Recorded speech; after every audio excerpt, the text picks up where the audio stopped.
Hello, everybody, and welcome to Need More Info, a podcast exploring the worlds of movies, video games, and TV shows, and all the geeky things in between. I'm your host, Nate, and today we have guest James Oh, and Doug. Hello. How you guys doing today? And did you have a great holiday? Maybe watching, playing anything in particular good? yeah. Yeah, it's been nice break for me. I'm still on holiday, still not going back to work till next Monday. So, Yeah, same here. It's um, pretty awesome. but yeah, been catching up on stuff like The Expanse, which is I only just finished season 5, which also is absolutely amazing. Oh Um, yeah. No, oh, I'm sorry. No. I was going to say I'm Uh, holding off on the season 2. It's fully out. No, yeah, I'm exactly the same. Season 6, I thought it was all dropping at once, but it was more like it's coming out weekly. So I was like, nah, I'm probably just gonna wait till the end of the season. But The Expanse is one of those TV shows that just makes me think Mass Effect could work very well as a TV show if it done that way. Like, a bit more sleek and everything, because The Expanse is more grimy and dirty. It's more like the Star Trek, Star Wars side, because obviously Star Trek is more utopian and Star Wars is more dystopian, and I feel The Expanse is like that side for Mass Effect, like, the designs of it and everything. And yeah, Doug, how about yourself? Yeah, I've been it's been a decent holiday, fairly chill. A lot of it was just reading actually, but I did find time. I mean, I've actually been watching a load of I've been keeping up with The Expanse. I'm just waiting for those last 2 episodes to drop. I've been going through a bit of a Star Trek Next Generation phase recently. I'm up to season 4 because yeah, one other game. I did play a game as well. Like that I'd been meaning to for a while. Or got round to the DLC for the Outer Wilds. Oh, Which nice. it's so good. Yeah, I Echoes of remember. the Eye. I remember you playing that at a party once, and that was pretty awesome.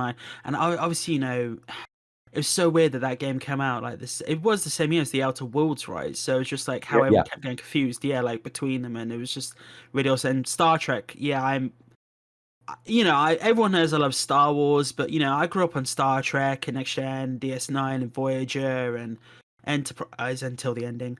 And I never actually watched Next Gen all the way through, though I've heard like the first season isn't like they were still trying to figure themselves out, and like it after that. it picks up a lot after the first season. Like the first season really just feels like a load of horny people in space. It's a bit weird. It was 1980. It was 1987 when that came out, so don't forget the date on it. But and then all the sci-fi and like personal journey stuff really started kicking in, and it's been getting really good. There's a couple of cringe episodes. I've just got past Galaxy's Child, which if you want to know why that one's cringe, just do a bit of googling. But it's still no, I'm still enjoying going through it. Yeah, cool. Yeah, so now that we're entering, 2022 and all the possibilities coming with it, good. Let's hopefully say they're good. We thought we'd take this opportunity over the next few weeks to look back on the past year and find out what each of our top fives were for 2021. As for those a few honorable mentions, this includes movies, TV shows, video games. And we're going to be starting with the top 5 movies. Honestly, I feel 2021 was like sort of like the catch-up year, essentially. Like 2020 just like halted a lot of stuff in like the entertainment industry. Everyone went, "Oh God, what are we going to do?" So it was just like 2021 just sort of like, "Oh, you can have everything now, just everything." And I know a lot of people just haven't had time to really catch up with everything that's coming out because there's just so much entertainment like just dropped throughout the year. So yeah, it's just ridiculous. Yeah, I only made it to the cinema once this year, and but I know I'll mention what that was in a little bit because it was a film that made it to my top 5. Yeah, I have one of those Cinema World Unlimited cards. Well, I had one of those Cinema World Unlimited cards, and obviously they paused the subscription during the whole COVID lockdown situation, and I started paying from May again, and I only cancelled it in November. So, and I didn't go at all in that time. I was paying £20 a month for a card I wasn't using because it was just the Oof. It was getting there, so it's like 20 quid a month. And the irony, starting this podcast up, it might have actually been good to keep that card. But you know, you live, you learn. You'll go from there and everything. But yeah, no. So yeah, we're gonna go into the top 5 list for how this is gonna work. So for people out there, if you just want to know, we're gonna run from the top 5 up to number 1. We're also gonna do the honorable mentions first. We'll start with the top 5, go around each person, and then after that, we'll have a little discussion, a little breakdown, and everything. But if someone's on that list, top 5 is actually high on someone else's, we'll have a very brief conversation about it then. But then when we get to that person on the list, we'll say basically we'll have a longer discussion there. And yeah, that's pretty awesome. And also, stay tuned for the end because we'll also be having a nice lengthy discussion about the Netflix movie Don't Look Up, which recently just came out. It's actually a very interesting film with some interesting topics, and yeah, well, it will be spoiler. There will be spoilers in that, so we will forewarn you ahead of time. Please note though, when we're doing the top 5 lists, we won't be spoiling anything from these movies, so don't worry about that. Though, if you have any queries or questions, we'll let you know at the end. If you wanted us to talk about those movies later on in the year, we may do that. For a couple of these movies, we won't be talking about anything even seen in the trailers because James hasn't actually even seen the trailer to Spider-Man yet. He's presuming you're waiting until Disney Plus, James, essentially for Spider-Man. Pretty much, yeah. Yeah, so I think that's the best way to go about it. You know, safety first and everything, because you know I could talk now. I've had COVID now. I'm still recovering, so that was a lovely Christmas present for me. As a fa la la la la la la. Yeah, so that was very lovely for me. So yeah, let's start with our honorable mention show. I don't know if you guys have any honorable mentions yourself. I do myself, but let's start with James and then Doug and myself. So James, do you want to start us off? So I've only got one honorable mention, and it's for the top 5 movies. So this is just part of a franchise that I love, and I enjoyed watching this film, but I'm a little bit skeptical about some of the choices they've made in adapting this franchise to the screen. Which is probably one of the reasons why it doesn't quite make my top 5. And that's The Witcher: Nightmare of the Wolf animated film. I must say I really did enjoy that, but I think it was more of a case that the top 5 that I have, they're all just better films. But it was definitely interesting having a prequel to the TV show. It was definitely interesting. No, I get you there. No, that's actually one of the honorable mentions on my list as well. Actually, it was really interesting the fact that like Netflix is pumping. Like, I think they found their Lord of the Rings essentially. Like, they found their big fantasy series, and you know, with the lovely Henry Cavill and everything. But like the animated film itself was absolutely brilliant. It was just trying to remember who exactly I know. Oh, actually, that was it. Studio Mer, I think it's pronounced Mer. Actually, did the animation for that, and they did some of the work on the Legend of Korra series. They did the Voltron Legendary Defender. They did Dota, which is one of the more recent things. Obviously, Netflix is getting more into they're really pumping out their video game animation stuff, which is we'll definitely have a discussion of that probably later on as well in the TV show section.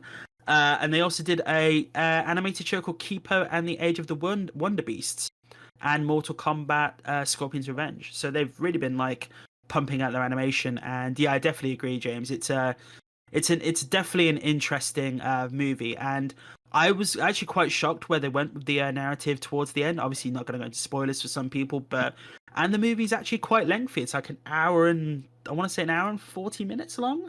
Or it's just actually no, it's just under an hour and a half. But like the animation's beautiful. It's actually produced by the showrunner of The Witcher, Lauren Schmidt Hitzrich. So that's actually pretty awesome. But yeah, no, I definitely agree, James. Yeah, awesome. Doug, have you got any honorable mentions yourself?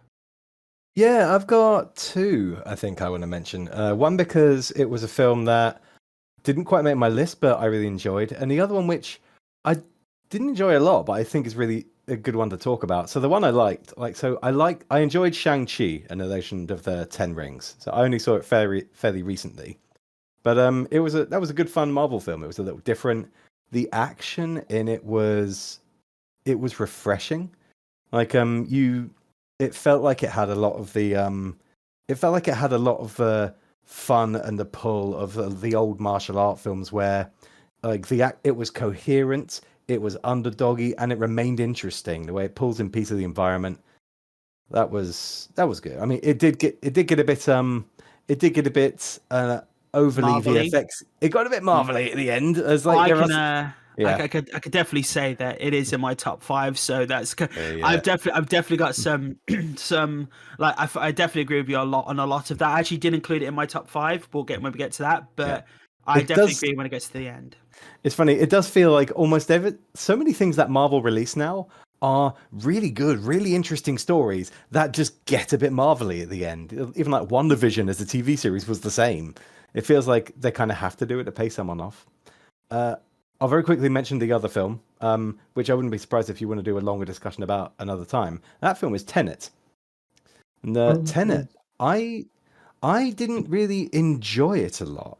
I thought I thought Chris Nolan was doing some very it was a nice puzzle he was creating with the way things are, and I'm almost more interested to try and start like drawing flow graphs about the film, like rather than I would of the actual film, because it was strange. It felt like it lacked a lot of character and charisma, even though the sci-fi aspect of it, there was a really interesting concept, but I don't think it delivered a story on it. So it's not a film I liked loads, but I find interesting to talk about. Which is interesting because obviously Nolan has actually been quite known well for his narrative in his movies and like the acting and everything. Like, you know, as a few people know, I've never seen The Prestige. Which is really weird for me because I'm a huge fan of like all the actors in it, but someone ruined the film for me before I saw it. So it was just like, that's one of those films, like, you know, Sixth Sense, like those sorts of films. If you know what's going to happen, the whole thing is just, it doesn't work out essentially. Like, I'm just checking up on it now, and I didn't even know Andy Serkis was in the movie, and that's pretty interesting to look back on. I think I mean, I would still recommend the film on the case of like if you like good acting and good scenes, it does deliver. It's not all about the twist, even though that is a really punishing film to have the twist ruined on. It's because I liked Inception. You know, I love the Batman movies. Dark Knight Rises, maybe not as much as the other two, but I think a lot of people have issues with that movie at points with Bane. And that was so funny. So funny. I like Ben. It was good. I thought Ben was a great character. I like some of the stuff, just, you know, maybe a bit clearer with the microphone, maybe. But no, after Inception though, I haven't seen Interstellar. Like, I will admit, people have told me to watch it, and how did I put it? I'm Nolaned out. I think that was the way to put it, because obviously someone said to me, like with Tenet, even the people in the film don't even know what's going on. They can't even explain what's going on half the time, which is so mind-boggling, the fact that you're creating a film which is trying to explain what's going on, and your characters in the film don't even know what's going on. And I also think, like, you know, obviously John David Washington is the lead actor in it, obviously the son of Denzel Washington, which not many people know, and I think he's definitely an up-and-coming actor. He was in a film recently with Adam Driver, The Black Klansman, which I've heard is really good. It was so good. The Black Klansman's fantastic, and he is amazing in it. It felt like he barely showed up for Tenet. It's so strange. I know some people have been saying, because obviously there's this recent controversy, well, not controversy, but thing going on with like hashtag recast T'Challa. So how, like, obviously you know, the amazing Chadwick Boseman passed away very suddenly, 46, I want to say. I think it was 46. And a lot of people are saying, like, you know, with him, you can recast the character, because it's been happening with so many comic book characters, but I think so many people are ingrained in, like, you know, having that character. It's so personal to them, and it feels very, like, hard to do it. But obviously even Chadwick Boseman's brother has come out and said recast. I believe there was an article say basically recast the character. Like, you know, the character is a legacy, and Chadwick won that as well, because you don't want to lock a character away who's so integral, you know, in Black culture in Marvel films. Outside of the only other person outside is probably Blade, like, leading role, you know, to just lock that character away essentially. Obviously Black Panther is a title, but T'Challa is a character. And John David Washington is actually one of the actors that people have suggested for that. Maybe that's a discussion later down the line. But yeah, no, Tenet though. The one other person I'm definitely rooting for is Robert Pattinson, because obviously he's no more sparkly vampire anymore. He's becoming such a great actor, and people have been like still see him as the Twilight boy, everything. But he's done some amazing movies, and I think this year. I have seen The Lighthouse. That was good. Oh God, Jesus, that film, and William Dafoe as well. Like that's that was an acting film. That was good. Yeah. But yeah, obviously acting. But no, I think with the Batman this year, that's just going to be cementing like Robert Pattinson is. Just don't mess with this actor, because he could pretty much do a lot, to be honest. So, and how that film's going to go, pretty interesting. I hope it does, because actually, like, I think it's a good thing for Robert Pattinson and that, but actually, I don't think that has there really been a big history of Batman films making an actor, because I found that there's a lot of people that actually they do Batman and actually they kind of edge away from it after a bit. So I could see that. I could definitely see it. I think Michael Keaton, maybe, because Michael Keaton was known as a very comedic actor before Batman, and he took on more dramatic roles after that, which is pretty awesome. Obviously, that's going back over 30 years now. God, 32 years now, and obviously he's coming back again. But in regards to Pattinson, though, I'd say it's more the case of like a lot of people know he's a good actor, but I think the more main culture will find out how he is. Because obviously the director is Matt Reeves, the man who directed the recent last two Planet of the Apes movies, which I think that trilogy is one of the best trilogies in my opinion. And he also directed Cloverfield, which is pretty awesome.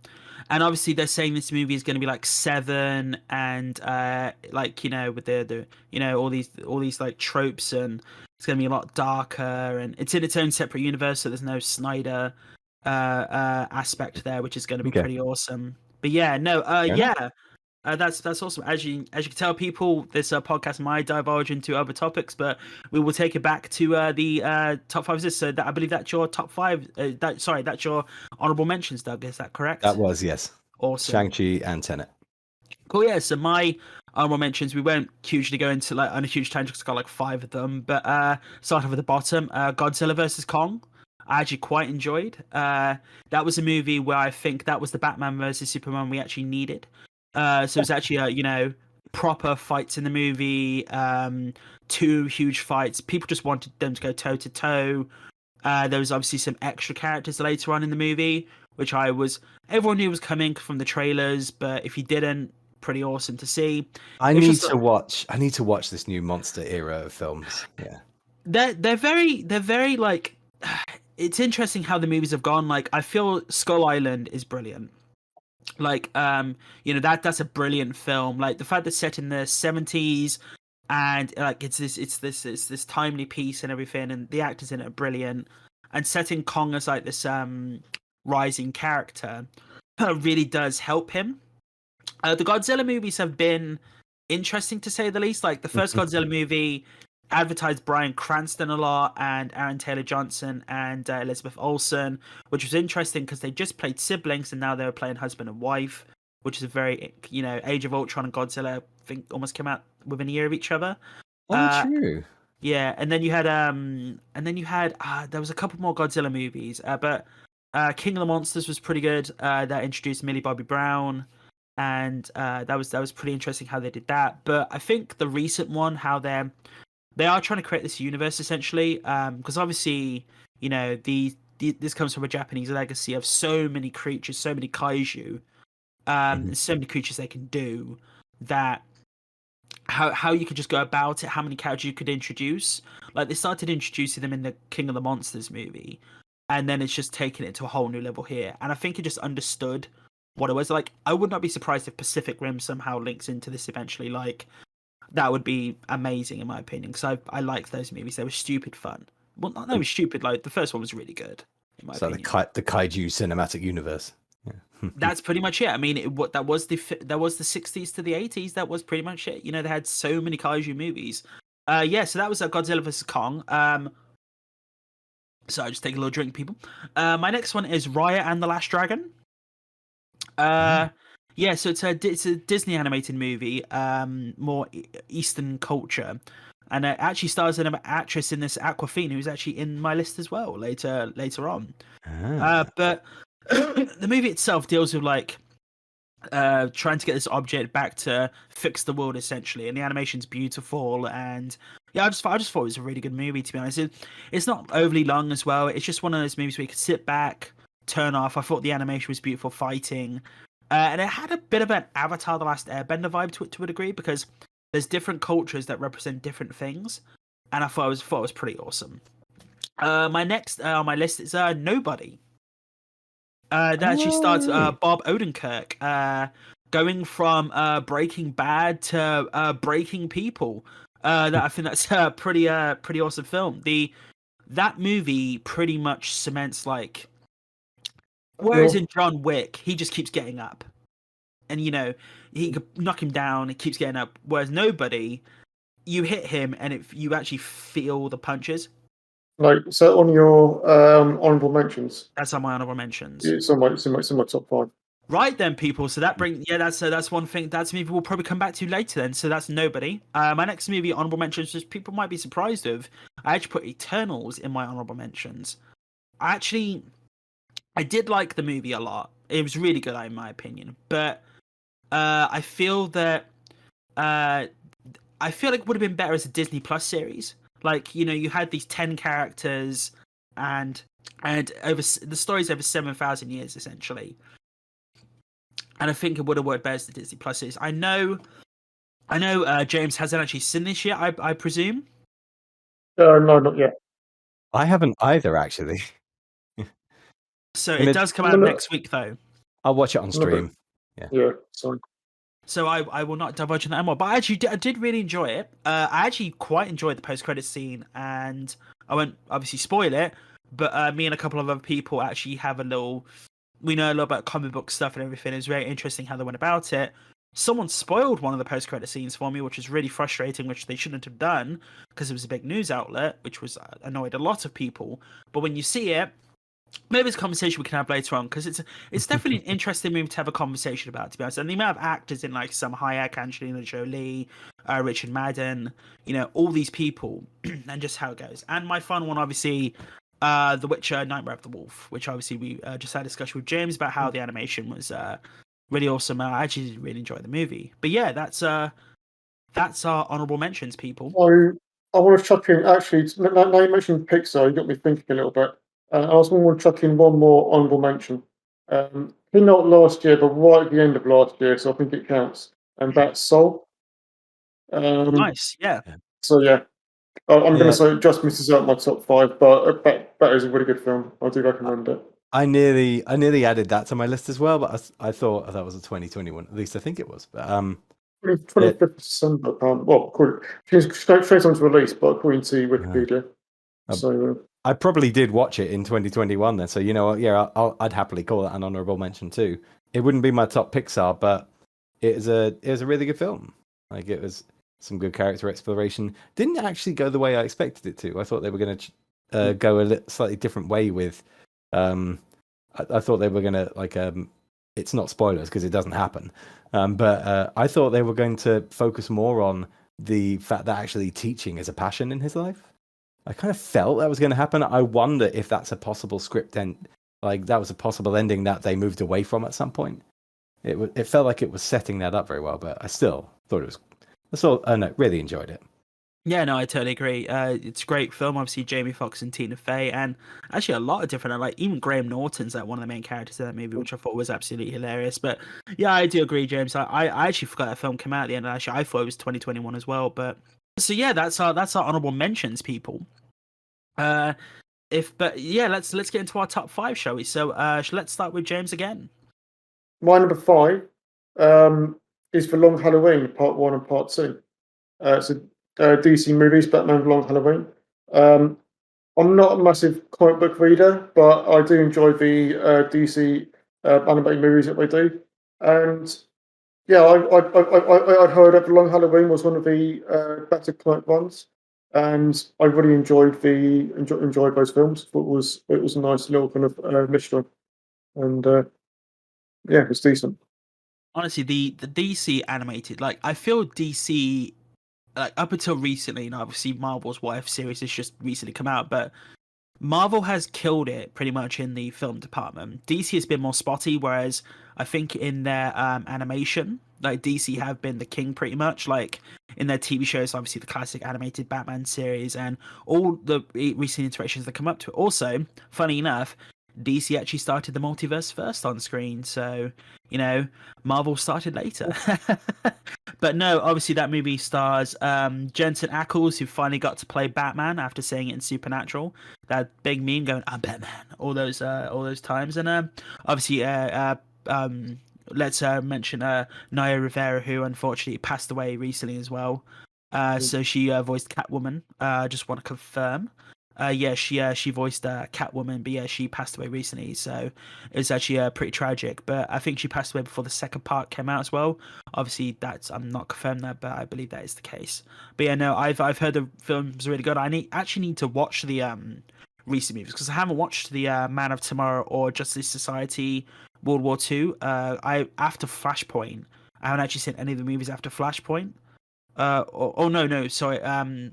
What was the Justice League Dark? Oh, basically where they reset the timeline. Justice League Dark Apocalypse, or was it something like that? We're out of ideas. Reset the timeline. Do you know what? That's Yeah. how it works. DC. That's how they did it in the Yeah. comic books. Like 1980s, there were so many different titles. They went, just do it, just wipe it, just wipe everything, just do it, and they just wiped. They had a character called the Anti-Monitor, eat all the universes, and then just crap one out, and that was the new that was the new universe. And yeah, that's how the Silver and the Gold Age and all that stuff in the recent age happened. Amazing. It gets a little bit. It gets a little bit too crazy for me sometimes. Some of the comic book stuff.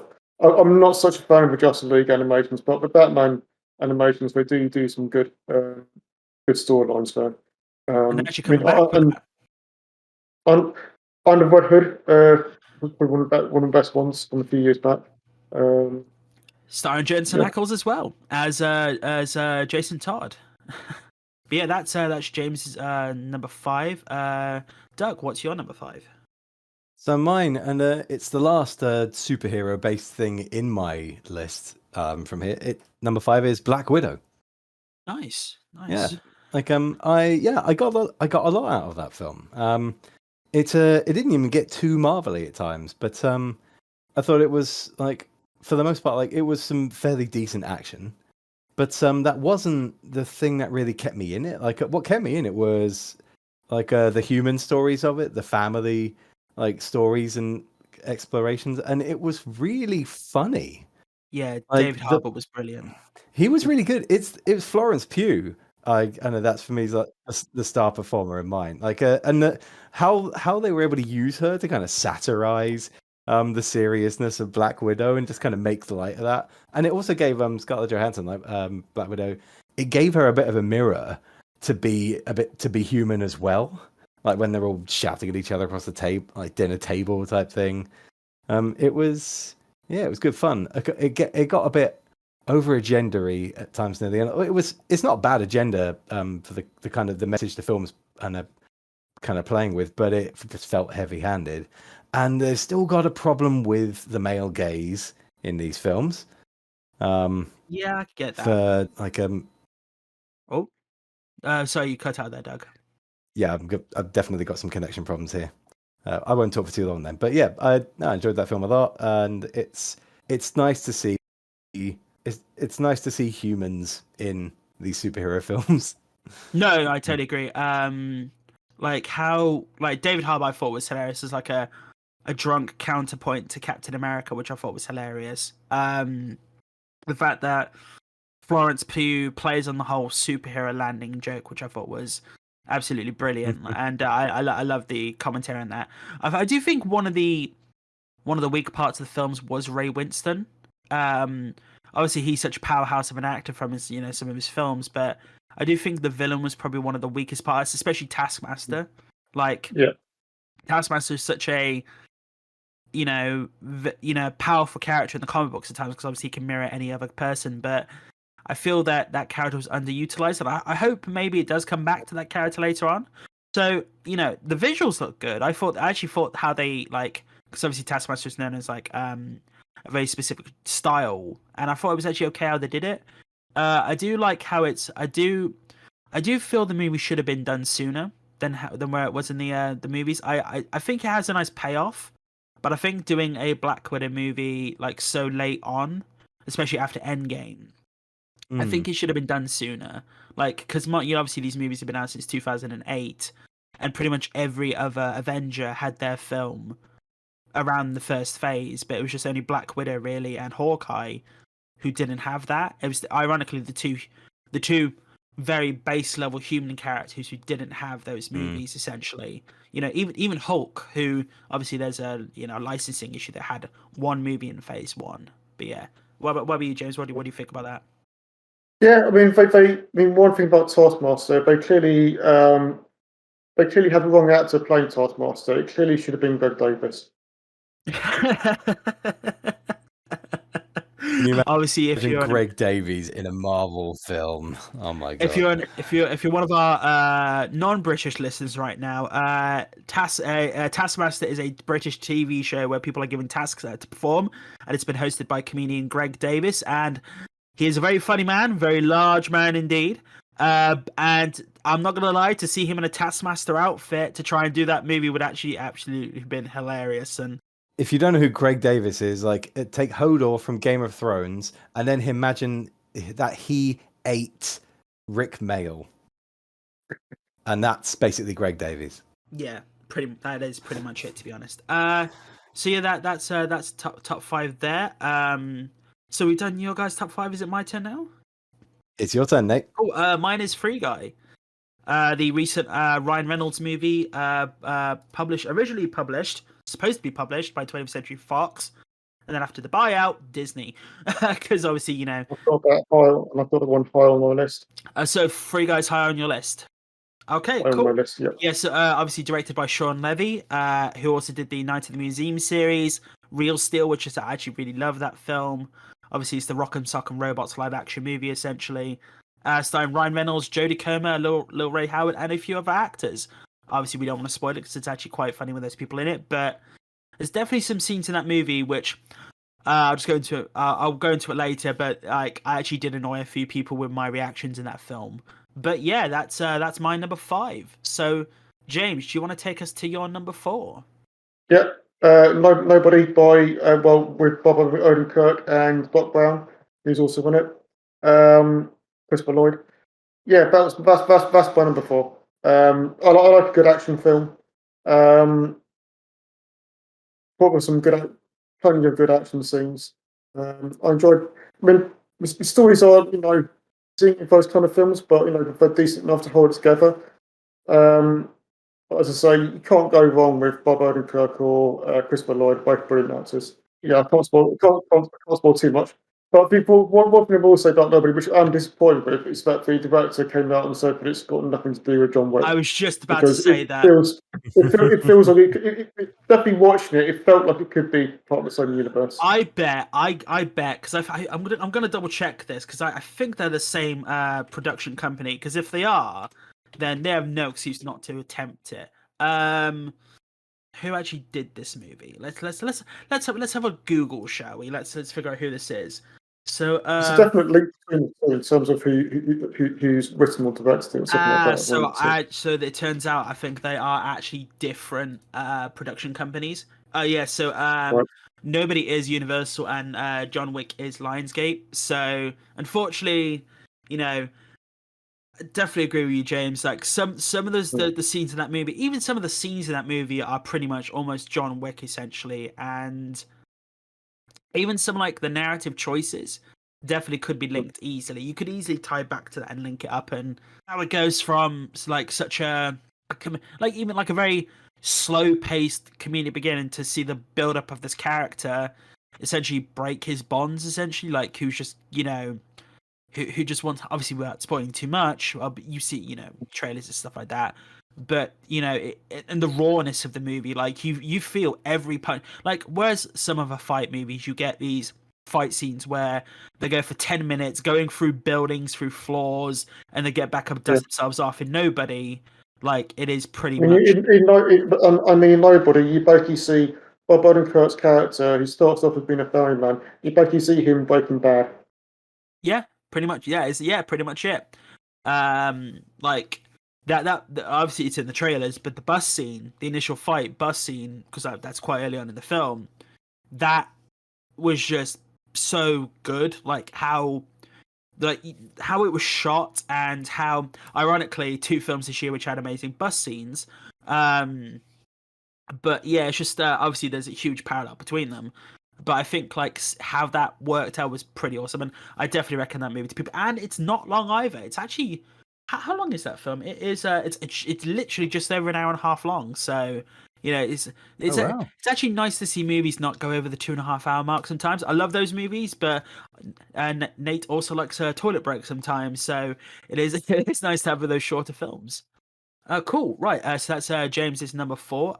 Doug, what is your number 4? Okay, so my number 4 is Bo Burnham's Inside.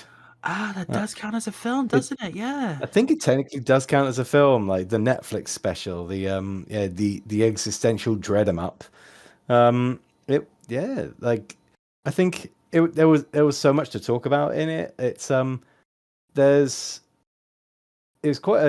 was such a powerful experience for so many of us for so many reasons. Like, it was just so timely, so much being about us all in the kind of isolated way we are, as like in the lockdowns that we are constantly going in and out of at the moment. And hopefully this episode will sound really dated if it's ever referenced in a couple of years.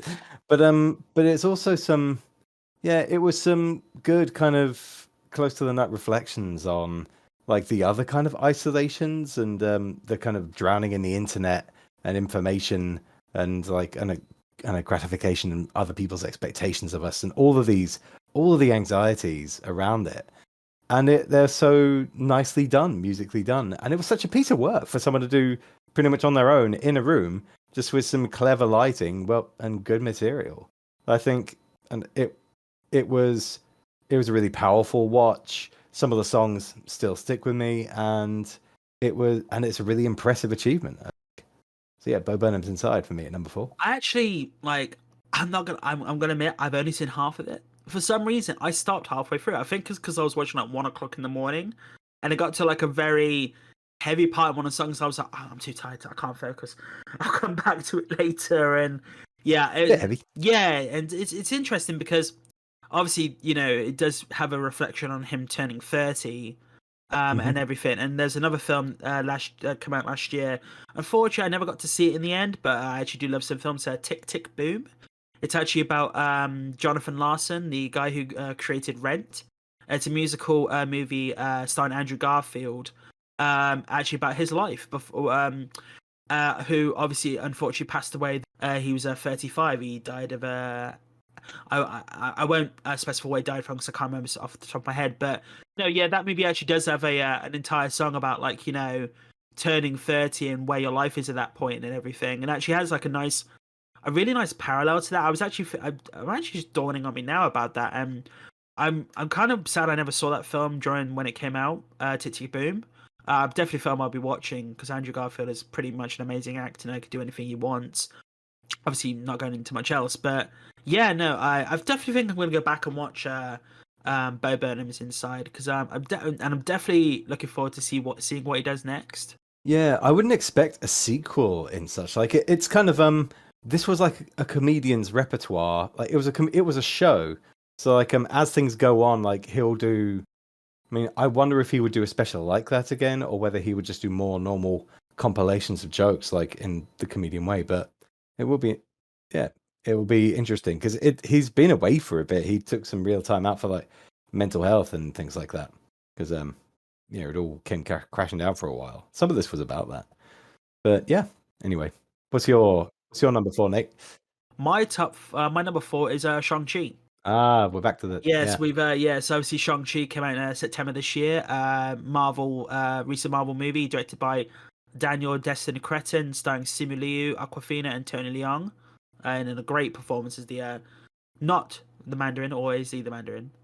There's a nice little in way in that movie about that, actually, to be honest. But yeah, no, brilliant film. Going back to what you said earlier about the martial arts, Doug. I definitely agree with how that movie is. I think out of all the Marvel films, comic book films we've had thus far, that pretty much is the top. To be honest, I think the fight stunt team in that film should just be consulted on every other Marvel film going forward, because it would maybe consulted to a point, because obviously Shang-Chi is supposed to be the best martial artist in the Marvel universe. He's supposed to be the top tier person, and I think like that movie definitely reflects it. And there are certain scenes in that film that are definitely reminiscent of Hong Kong cinema, which they actually did pick up on, like Jackie Chan films, like the Crane Tower, which is obviously reminiscent of obviously Police Story, and obviously Rush Hour 2. There's another film, but yeah, I know they actually want to get Jackie Chan for the sequel. They've actually said like some people said they'd love to do that, which I thought would be pretty awesome. I thought the cast was brilliant in it. I love how there's a romance story in the movie, and it's a tragic romance story, and the reflection of that, and how Shang-Chi is trying to figure out who he is in the world. Is he his father's son? Is he a man of his own making? I definitely think the first two-thirds of the movie are brilliant. There are obviously some characters that pop up in the first two-thirds which I thought were hilarious, and they actually do link to other films on my list, which are actually pretty funny, to be honest. And some of these characters will be coming back in later Marvel things, which is pretty awesome. And I definitely love how they reflected on characters from past Marvel films. They actually brought characters back, which no one thought was going to happen. And when these characters turned up, I thought it was absolutely hilarious.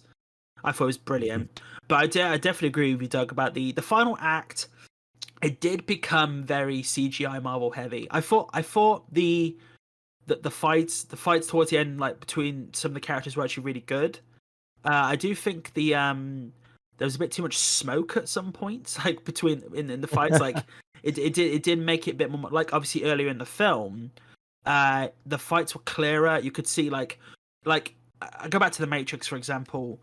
In the original Matrix film, every punch you saw, if there was a cut, the next shot would automatically show the reflection of that punch. So the fighting was essentially one narrative in itself.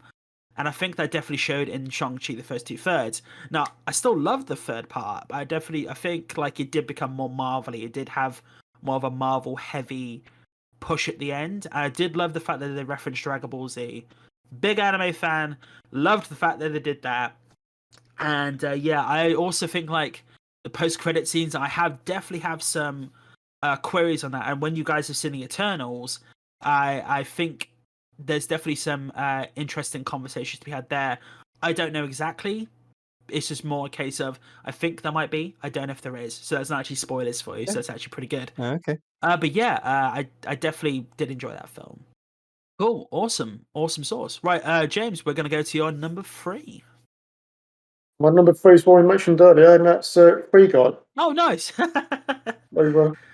I'm a little bit of a sucker for comedic films, and yeah, Free Guy, I really like it. I thought it did a whole video game thing really well. I thought it was a great satirization of that, without the usual kind of disdain towards franchises. Games you do sometimes get with some films, or it felt like it was a work of love essentially for whoever was actually wrote that, in terms of games. I suppose one film which might be comparable is from a few years ago, Ready Player One, and I thought Free Guy was miles above that film in my opinion. And yeah, Ryan Reynolds, as always, absolutely hilarious, absolutely fantastic, and so many references to games in the film. If you're a keen gamer, you can spend a lot of time watching that film for the mountain of Easter eggs in it. Yeah, so just an all-round entertaining film. Nice popcorn flick. I should give it a try at some point. I still haven't watched it because although I love the idea of a film that's messing around with video gamey stuff and like playing around with glitching and playing and stuff. Like the trailer just looked so and as such a, I don't want to, but I kind of have to say like such an American form of comedy, which is just it just doesn't work very well for me. Like it felt a bit like kind of the Unbreakable Kimmy Schmidt, which I just couldn't deal with. Like it felt everyone's too zany, and I felt kind of put off from the trailer for it. I guess I should give it a go. Like a lot of people have said that there's a lot of fun in it. So yeah, I'll try and find time. I mean, yeah, no, I definitely agree. Like, I really enjoyed the movie. I went with a few friends from work when we could finally go to the cinema again. And there's definitely there's a couple of scenes at the end of that film, and some cameos which appear. I think James might know what I'm going on about. Actually, a certain scene in that film, I actually had the person next to me go, "Oh, for fuck's sake, Nate!" And she just like purely went to me like as soon as the reaction happened, and then 10 seconds later, I shrugged again. And they went, "Oh, would you shut the fuck up?"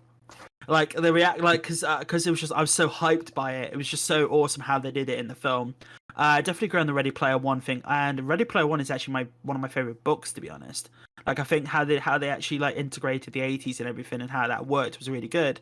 But I definitely think the Spielberg got caught up in the licensing, like having so many properties in there at once, and it was actually pick the Easter eggs and that final fight scene in Ready Player One, which I thought looked great. Bet it could have been a bit better, and they actually did change it from the book a little bit. I actually did enjoy the film, just wasn't as good. But I definitely think Free Guy's a lot better, and it definitely deals with like the video game culture, and how it's becoming.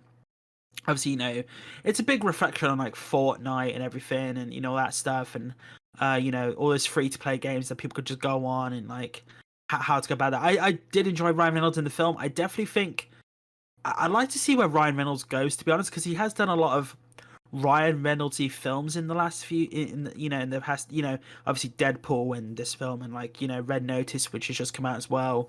And he And that's what Bodyguard. yeah. Has he done anything since Blade Trinity where he isn't Ryan Reynolds? Yes, he has actually. So he did a film. I'm just going to double check this because there's a film called Buried. It came out like 2010. So actually, is that the one where he's in a coffin? Yeah, I watched that film once. I was like, no. Yeah, so Blade Trinity came out in 2004. Oh my god, that's so old. Yeah. Oh my god, I didn't realize it was almost 20 years ago now. I'm sorry. Yeah, so that came out 6 years later, and I've seen Buried once, and I have a claustrophobia after that film because, dear God, he to be fair, he has done like he's done like romantic comedies, and I think he has done a few serious films as well, and I think he's a brilliant actor. And I do really enjoy his work, and I definitely think he wasn't as Ryan Reynoldsy in this movie, but it was because obviously he's a character learning who he is essentially, which I thought was really good in itself. I actually think a good comparison for me would be, I feel like he's like Chris Pratt in the Lego Movie, like how his character is like, at the beginning he's like this, super happy-go-lucky. Exactly, kinda. Everything is awesome. Like and I actually like a lot of the other main cast, like Jodie Comer, which is really awesome because she puts on like multiple accents in the movie, and actually does get described in the movie, which I thought was interesting how they did it. His best friend in the movie, Lil Ray Howard, I actually quite liked him in the movie. I'm trying to remember his name.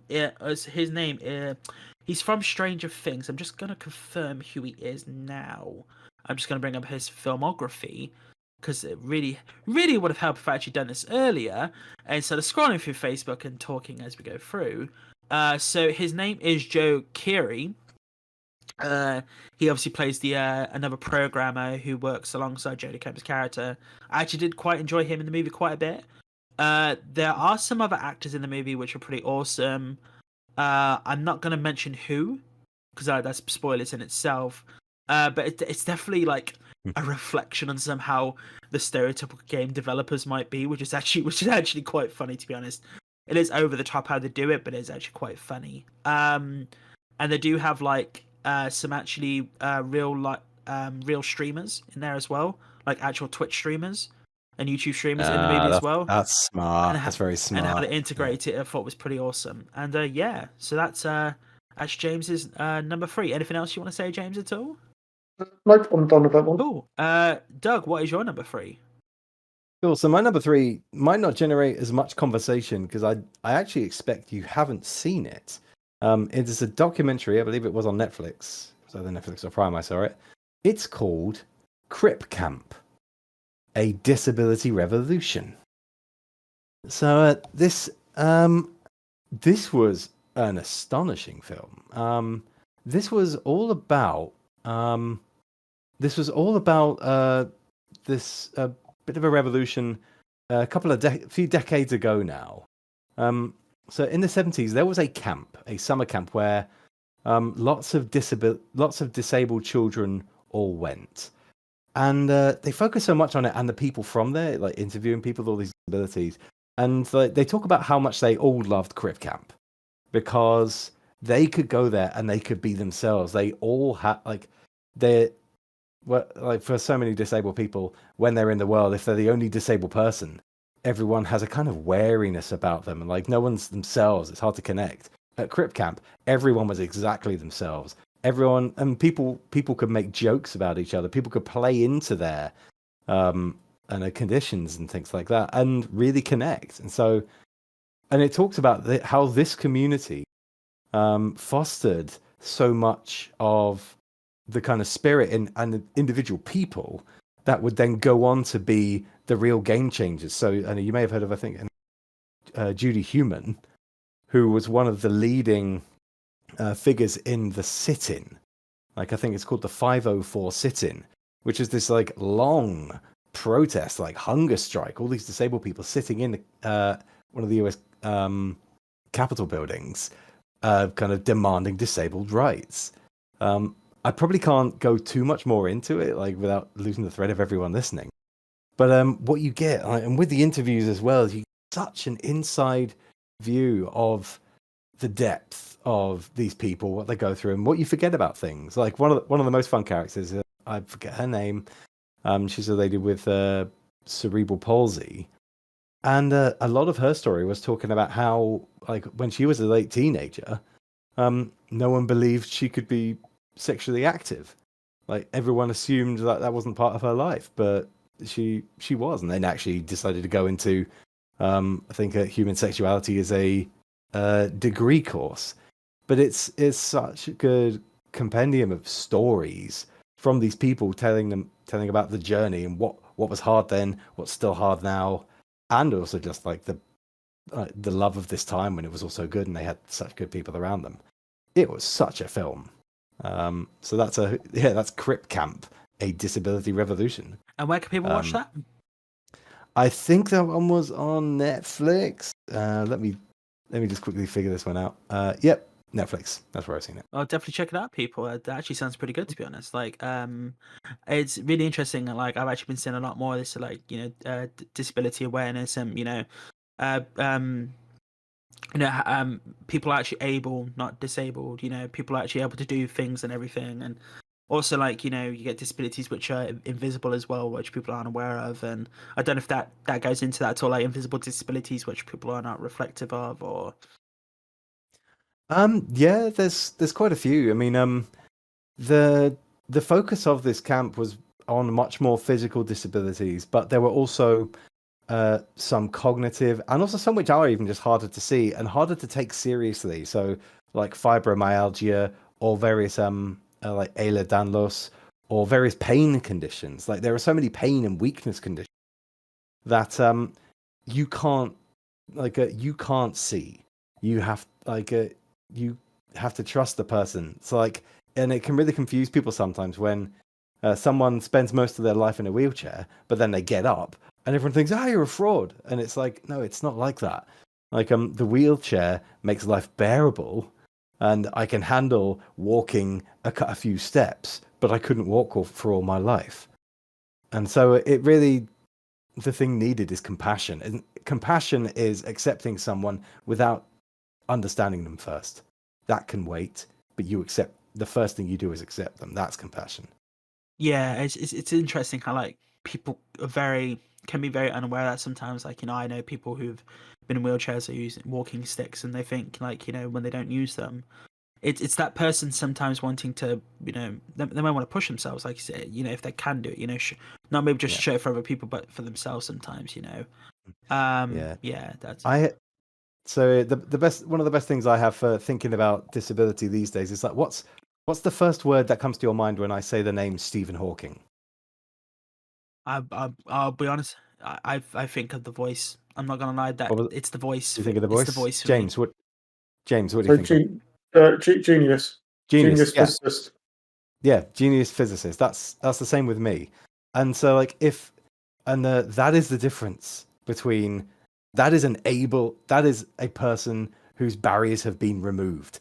If not for like the work done to like allow him to communicate, like and it was a lot of work, like all the kind of therapy and education into how I know what it took to build that technology and get him to use it and get it to work with him, and all the kind of work that was dramatized really well in The Theory of Everything, that film from a few years ago, and there's also the kind of work that charities like Special Effect do now.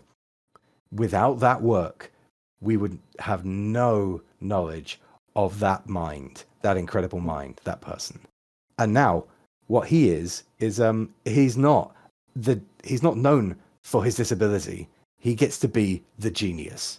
That is what Abeling gets to be.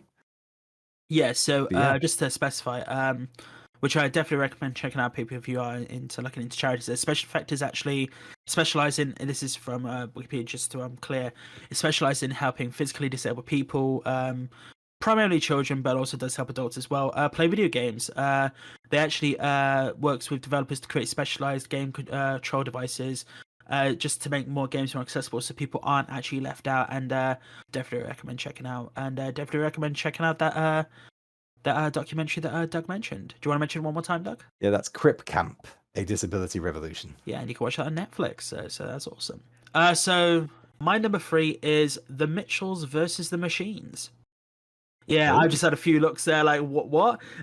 So this is a No, I've seen that. yeah. So this is a Sony Pictures animation on Netflix, directed by Mike Rianda, starring Abby Jacobson, Danny McBride, Maya Rudolph, and there's a pug in the movie, voiced by Doug the Pug.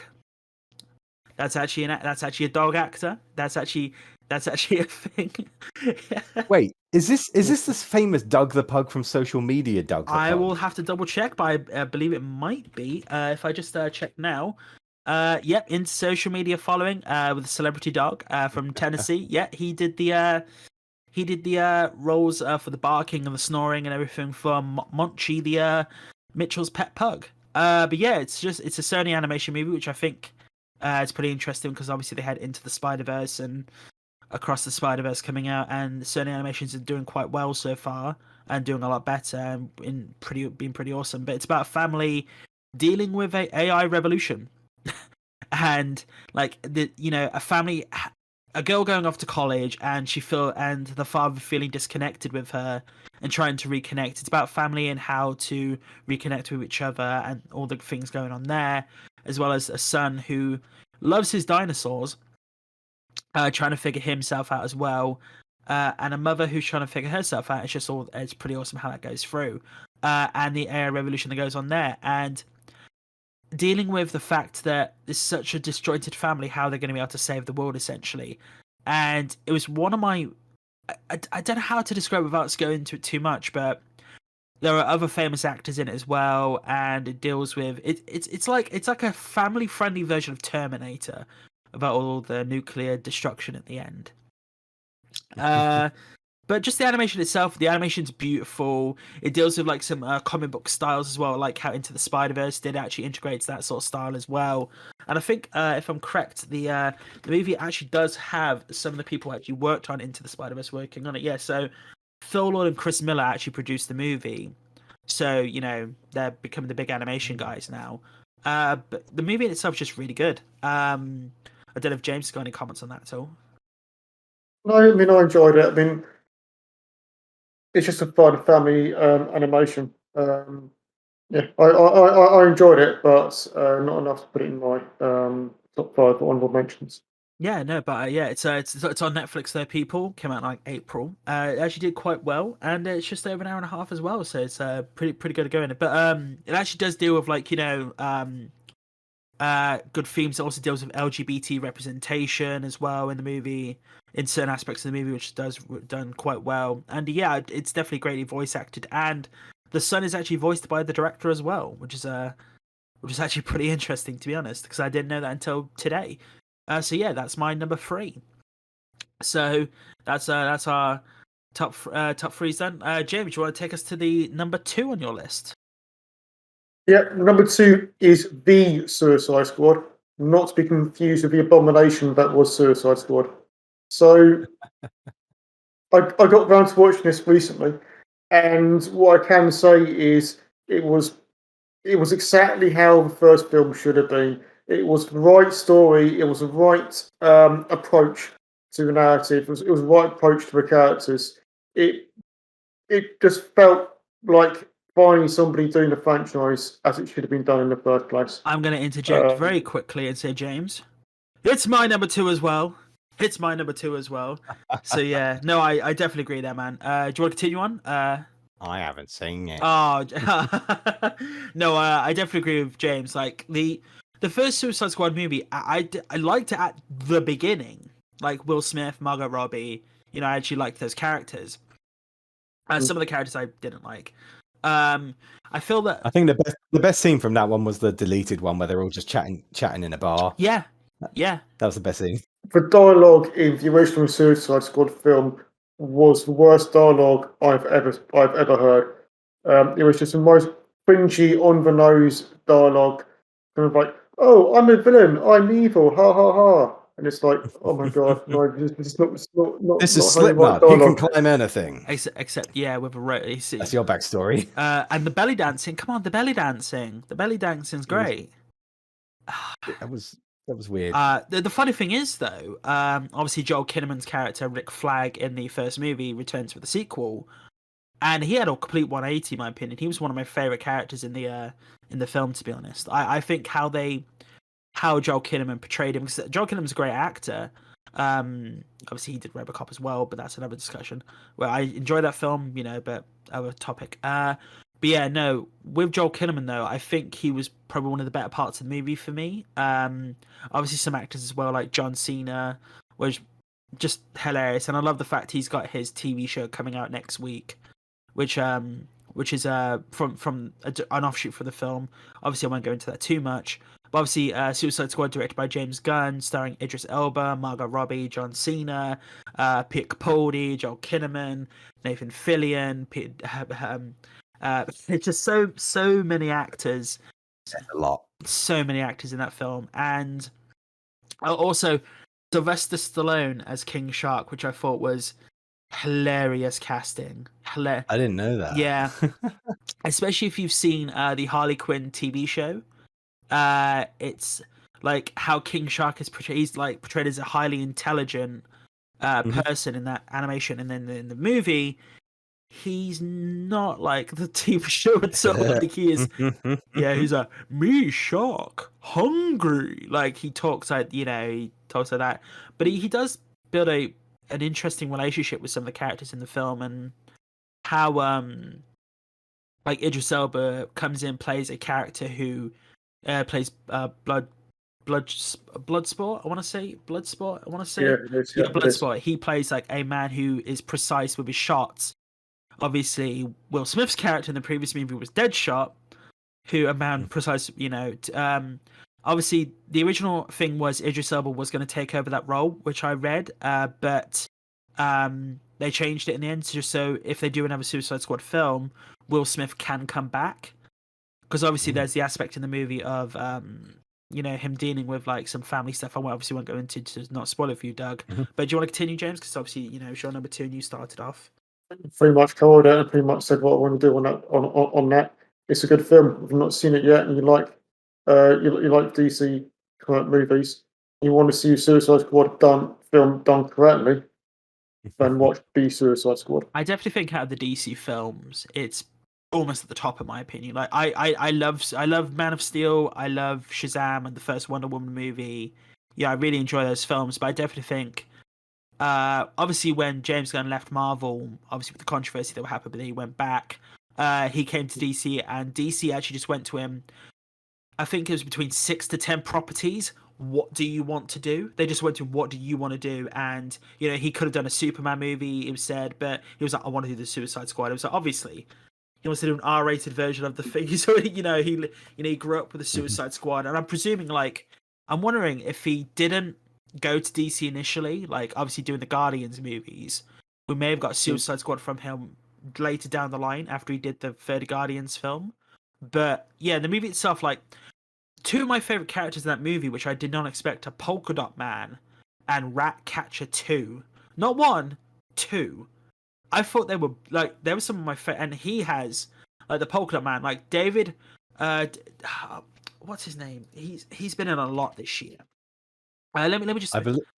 So, if he's the man I think he is, he's going to have been in my number 2 film. I believe. Yeah, okay. I think I know where this is going. Then, yeah. So his name's.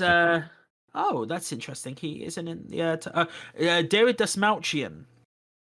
So he has been in he is actually the king of DC. Like, he's in a ton of DC animated movies. He was in DC TV shows. He's also in Ant-Man and Ant-Man 2. He actually voices, I believe, Calendar Man in one of the animated movies.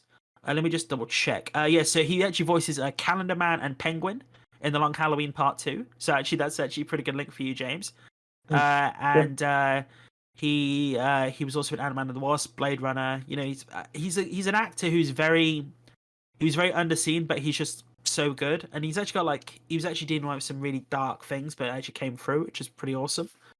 But yeah, definitely recommend checking out the Suicide Squad to people. Such a brilliant film, so brilliant, and also definitely watch till the end. Definitely watch to the end of the film, because it's one of those post-credits things where it's just very funny how that happens. And I definitely think it's a film to definitely come back to later in the year to have a conversation about. But yeah, I think I know where Doug is going with his number 2. So I'm gonna guess things are gonna get a bit sandy now, Doug, if I'm correct. Just a little bit coarse and irritating, yes, and it did get everywhere. Yes, my number 2 is Dune. That is the one film I went to the cinema to see, like in IMAX as well. I'm not usually someone who's mad about IMAX, but I was satisfied to do so for this. Like, it's a film about big, broad visual vistas. I really like the way Denis Villeneuve does sci-fi. Like, he takes large and oblique things and he just leaves the camera on them for ages. Like, it's like I got a lot out of that. It's I had seen the 1984, I think it's 1984 version from David Lynch, and although David Lynch hates to come back at that project now, like I think it did help me understand the story a bit in Dune, because like Dune is a strange universe, but it was one of those films, like when I go for a Denis Villeneuve film, what I want to do is just kind of, I know, sit back and just, I know, eat my miserable sci-fi, and I absolutely got that. It just like poured the world on to the point where, like, I didn't like the story. The story can go a few ways. Like, acting's good in it. I think there's barely a single smile in the whole film. In fact, I think the only smiles come. I think all the smiles come from the same character, Jason Momoa's character, because you just can't stop the man smiling. Except that one thing, Game of Thrones, he didn't smile much in that. But yeah, June was just a feast. June was just a real a cinema feast. I'm really sad I never got to see the film at the cinema. I've seen it now, but I never got to see it at the cinema. Just how, yeah, that film, and I love the fact that like a lot of people only finally realized this year. Obviously, a lot of people, sci-fi related people knew Star Wars pretty much took a ton of stuff from Dune. Like, pretty much, the boy with the magical powers, essentially, Sand People, the Tusken Raiders, like, all that stuff. And I like some of the actors in them. Like, obviously, I have a big love for Oscar Isaac. Like, I think he's a brilliant actor. I think who played the Baron? I can't remember his name. Oh, Stellan Skarsgård. Yeah, he is brilliant in the Yeah. film. Like, you know, He's so good. like, you know, his like, I feel like, how can I put this? He's the Vincent D'Onofrio of the Dune universe. Like how Vincent D'Onofrio is like a big menacing character in the Marvel like stuff. You know, he was, you know, obviously Kingpin in the Daredevil TV show. Like how Stellan Skarsgård portrayed, you know, Baron Harkonnen. Yeah, that's it. Yeah. Yep. How he portrayed him, like his voice. Like he's not very, you know, physical himself, but just his voice and how he acts was just amazing. How he did it. Like definitely compared to the original, because he's just just so cold, right? And it's so he's so cold and just cruel. Right? It was so rich and like so pitiless. Like it, he was a fantastic part of the film, part of the atmosphere of it. I definitely think one of the characters I'm definitely looking forward to seeing more is Josh Brolin and Zendaya.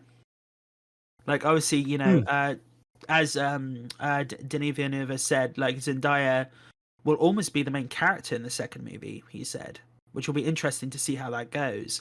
I know they've said that they want to do 3 films. They want to do Dune Part 2, and then Dune or Children of Dune, or is it the Children of Dune, or is it? That is one of the books. I think it is the one that follows the main one. They follow on. Yeah, because I know they wanted to do that. Yeah, I think that's it. Yeah, so let me just double check that, because there's so many Dune books.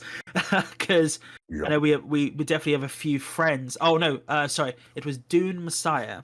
Oh, the Dune Messiah. Yeah, Children of Dune comes after that. No, obviously, you know, we have a few friends who love the Dune. Yeah, definitely. And have you seen Dune, James? I've not. Oh yeah, obviously, luckily no spoilers. I highly recommend it. It's a how can we put this? It's not a happy film by any sense. It's coarse, and as Doug has said, and quoting another film, it gets everywhere. And I definitely think how they visually portrayed the houses as well is amazing. How they did it, and so how there's the shield system in the movie, and how they shown how the shields work. Obviously, you won't spoil it for you, James, but there's no guns really in the Dune universe. I could say that. I could pretty much say that. Sand. Yeah, just throwing sand. That's the weapon. They're just throwing sand everywhere. Just chuck wet sand at people. It gets everywhere. And the sandworms, obviously, you know, that's obviously a big part. And I thought that was menacing, and I definitely watched the original 1984 film before watching this. And I think they actually left it off. So obviously, James, you know, just that you know, this is part 1 of 2 for the first movie, because Denis Villeneuve went, I can't do it in 1. And I'm so glad when the film came out, Warner Brothers went, oh yeah, you could do part 2, and we were like, oh thank God, because how that film ends, you're like it's. I remember when I went to go watch Lord of the Rings with my family back in like the early 2000s, and my mother had read the original Lord of the Rings books. And she read them all in one, because it was just one big book back in the day. And when we got to the end of the Fellowship of the Ring, she didn't know that there was 2 more. And she just stood up. She went, oh, it's too much. She went, what the fuck? She thought that film was just supposed to be the entire of the Lord of the Rings. So she did not know at all. And I was like, there's 2 more. But yeah, like I was surprised because I hadn't read the books when I saw those films. And so the film just ended, and I was like, what? So I didn't know how I didn't know what the story was going to go, and I didn't know they were doing a trilogy, because actually this isn't a thing that's happened in movies that much. So I can confirm it's not confirmed as a trilogy thus far. No, Denis Villeneuve said he wants to do 3 films. He's only confirmed from second one so far, but I think like the popularity of the movie hopefully does give him that trilogy to do. Yeah, I mean, I'm very much looking forward to the sequel. Like, if they do things the way they did this first one, that's just wonderful to watch. It's interesting how the movie starts. Like the visual color tone difference between some of the planets as well. Because obviously it's a space film, so you're gonna maybe have a few planets. It's just really interesting how there's, and I definitely think, as you've said, Doug, Jason Momoa is it is definitely one of the highlights of the movie. And any film he's in or property he's in, he's going to be one of the highlights. And EA is pretty much one of the only people that does laugh in that film. But yeah, no, that's Doug's number 2. So we've done my number 2 as well, so which was the Suicide Squad. So James, do you want to give us your number 1 movie of 2021? Yeah, my number 1 movie of 2021 is Don't Look Up. Well then, this is going to be interesting for later people because we will be having a discussion on Don't Look Up a bit later in the episode. But James, you want to give us a little continuation? Yeah, well, I think it's. I just felt it was a subject matter, and the way it satirizes it, I just felt it was a vital film at a vital time, and kind of from a writing perspective, I'm kind of jealous of just how well I felt it was able to satirize such a difficult topic. Yeah, I've seen it as well, and it was good fun. Like it was a very you can kind of feel it's come from the same the pedigree of Anchorman. I know rolling back that way, and Adam McKay. It wasn't quite the same investigative like a dramatization that Big Short and Vice were, but it was really fun. It was a really good cathartic watch for what so many of us are feeling in terms of the frustrations of when things not being done when things need to be done, and for the dumb distracted reasons. So it was a good role. I think the performances were really good all round, and again, Timothée Chalamet in the movie as well. So it's he's definitely on a roll this year. But yeah, no, another connection, yeah. So yeah, thanks, James. So that's James's number 1 movie of the year, Don't Look Up, and we will be going into that a bit later when we go into an more in-depth discussion on that film. So, Doug, let's run over to you, good sir. What is your number 1 movie of the year? My number 1 movie of 2021 was My Octopus Teacher. I have no idea what that film is. Please continue. Okay, so this is a strange but highly coveted award-winning, which is a bit unusual for something like this. Again, it's a documentary, sort of like it's a story of it was a man who had taken time out, a filmmaker who'd taken time out of the because he was so burned out, and he got into scuba diving, and I think scuba. Actually, no, it wasn't even scuba diving. It was mostly snorkeling and free diving. So he's not using tanks and stuff, and he's down there with cameras a lot, just kind of filming the area where he's swimming. Like I think this was South Africa, but while he's down there, it's South Africa. He meets an octopus and ends up making friends with her, and has this kind of like personal psychological kind of growth and almost therapeutic friendship with this octopus over the course of the time that this film documents.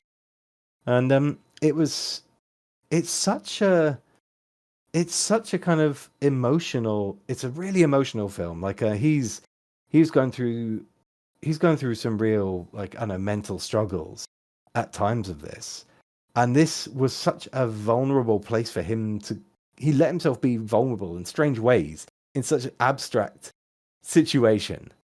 But it was I don't go in for heartwarming a lot actually, but this film was astonishing in terms of just feeling the kind of reality of this, because that's the thing, it's quite a dramatic story, a lot of it, but it's all real. Everything that's happening. It's an easy one to watch. It's on Netflix, and it's going to be like nothing you've ever seen.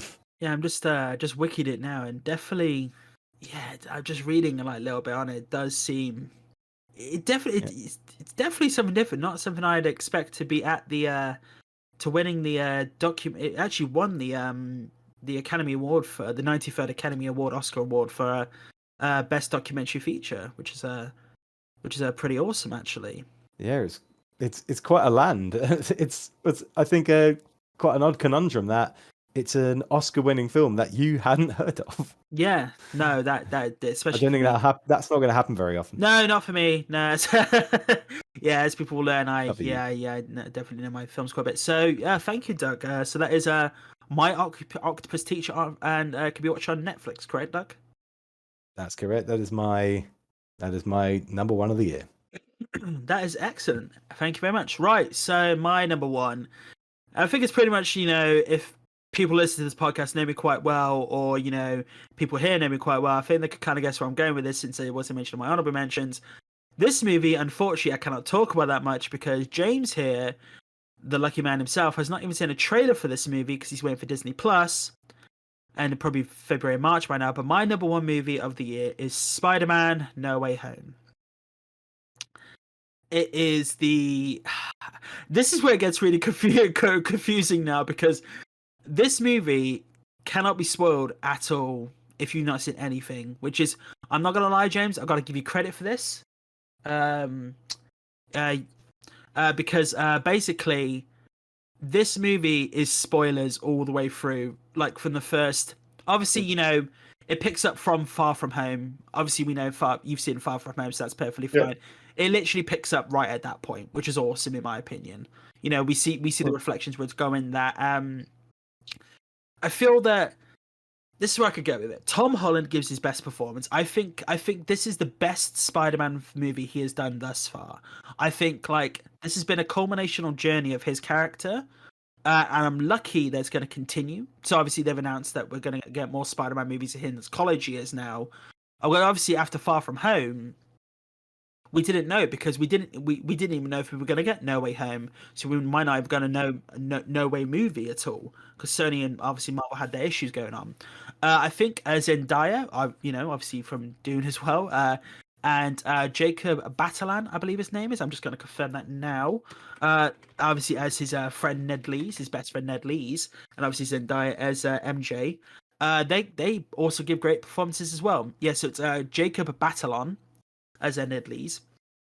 And I think the movie itself, it's a comedy at the point. It has a really good narrative, but at the 1 hour mark, I'll tell you this, it shifts. It goes from oh god, it just changes. And this movie is over 2.5 hours long, so it goes from lighthearted, him dealing with the repercussions of the situation with Mysterio in Far From Home, and then it goes on to dealing with James is really struggling. He's hoping I don't say anything. And yes, yeah. And I haven't seen it either, so you're flying pretty close to the sun. I'm doing quite well with this though, and I'm luckily I can say obviously Aunt May. I can say that because obviously she's in the other two. Obviously Marissa Tomei gives a great performance. But yeah, I think the acting in the movie is the best of the home. Obviously, it's been dubbed the Home Trilogy because obviously Homecoming, Far From Home, No Way Home, and this is actually a discussion point in a podcast I like to do later on, a retrospective or a reflection on the recent Spider-Man movies and where they could go from there. Also, what your names conventions could be for those films. You've got to include one word in every one of the 3 films that could possibly happen, and I think that'd be pretty interesting to do that, to be honest. All right. I'll get round to seeing it, because right now I'm just not going to the cinema at all because it's Omicron season. Oh yeah, and could be a Spider-Man so villain. I'm yeah. What's your name? I don't call me Omicron. Yeah, it's all a bit easy. Yeah, I'll watch it soon. When it's on, whatever. And I might have a chance in a couple of weeks. I think it's really awesome because we've had we've been pretty much Spider-Man up these last few years. We've had the PlayStation Spider-Man games, Miles Morales. Tom Holland actually did state that they actually did include a fighting move from the Spider-Man PlayStation 4 game in the movie. I actually had to re-watch it, and I went, oh my god! But there's 2 in the movie. I was like, did he copy that one? But yeah, I definitely think obviously Peter Parker's been on this journey. He started in Civil War. He became this Iron Man 2.0. Obviously taking over from Tony Stark, and obviously there was a narrative theme of that in Far From Home. But the repercussions of that in this movie, I think, really work really well, and how it plays out. Like, I'm trying so hard right now. It's so difficult because, like, Doug, have you seen the trailers, Doug? I've seen the trailers, but James hasn't, so hold it back. Yeah. You'd seen the trailers. I could say so much more, but without saying anything else. Right, you can't see this, people. James is just. I've tried so much. I tried so hard to avoid all spoilers for this, and you've already said something which I'm not happy with. So What have I spoiled?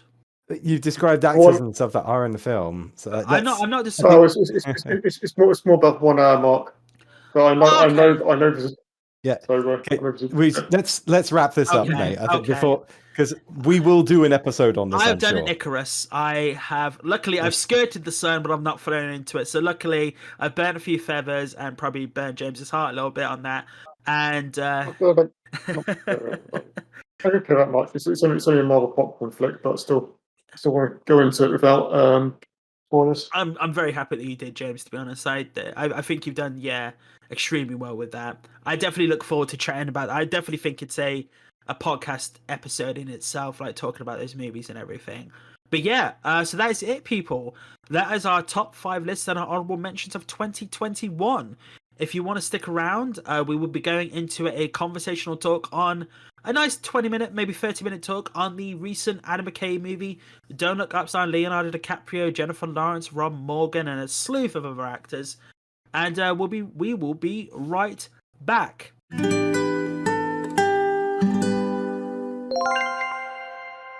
And welcome back, everyone. So I hope you enjoyed our top 5 movies of the year. Thank you, James and Doug, for joining me on that. We are now going to get into the actual in-depth discussion about the recent Netflix movie Don't Look Up, directed by Adam McKay, starring Leonardo DiCaprio, Jennifer Lawrence, and a slew of other people. So, guys, let's get into it. How did we find this movie? Hello. James, do you want to start? It was your number 1. That's fair. Just want to clarify on one thing. Slew of other people, not sleuth. Cool. So, I mean, I loved it. I just think, basically, I mean, for me, it was a perfect satire of such an important topic in such an important part of time. So I know the writer-director decided to initially went about writing a film about climate change, but it also disturbingly parallels a lot of the issues in the pandemic, which we all are currently in across many countries. So I felt it was just the perfect film in a perfect time. Very important message and highlighting a lot of very important issues and funny. But I know, sorry. Yeah.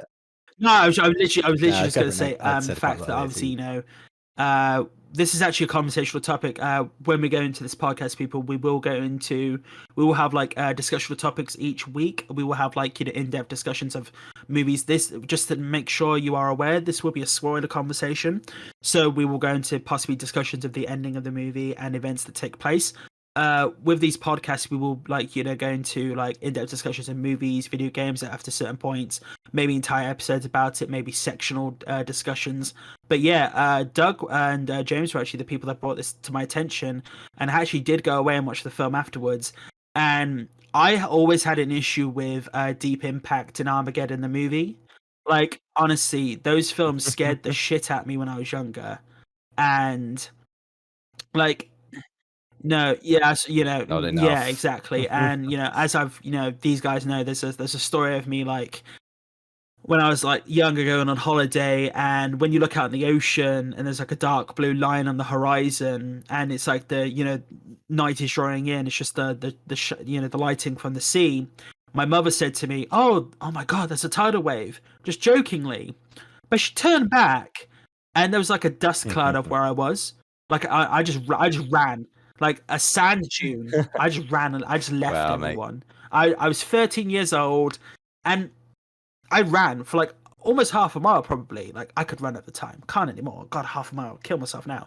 No, we got back to the caravan and my mum just went to me, Nathan, you are an idiot, because if that was a real tidal wave, where the fuck were you going to run to?